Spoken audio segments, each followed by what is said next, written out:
Hi everyone, welcome back to my channel. Dumating na si Vice President Sara Duterte sa detention center ng International Criminal Court, ICC, sa The Hague, the Netherlands.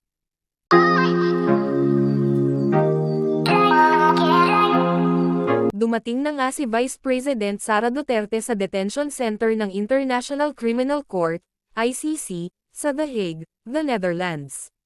Kasalukuyang nakadeten rito ang ama niyang si dating Pangulong Rodrigo Duterte. Kasama ng bise sina Senator Robin Padilla at dating presidential spokesperson Harry Roque. Hi! No comment muna, ha? Oo, sige. But you're based here. Opo, ako po yung dala ng TV5. Okay. Ito po kayo po yung legal team. Ni Hindi. VP, I'm here as a Hello po, family magandang member. umaga po. Okay, sige. Thank you. Alright.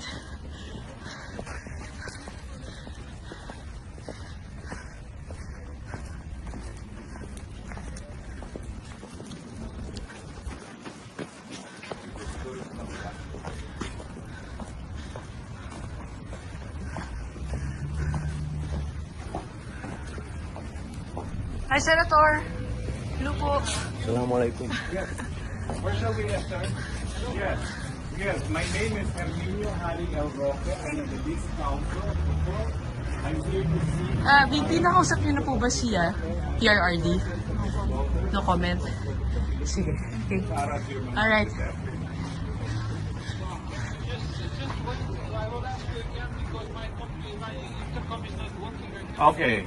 Okay, go. Yes, can I help you? My name is Herminio Harry L. Roque Jr. I'm a member of the List Council of this court.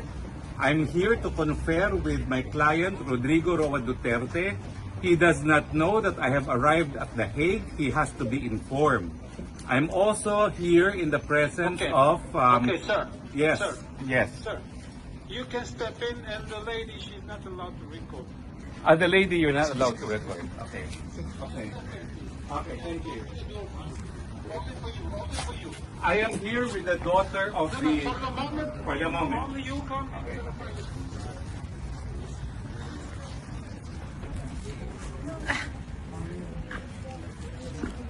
Senator, kailan po kayo dumating? Wala mo yung comment. Wala mo na. Sige. Pasensya na muna po. Okay, sige, no problem.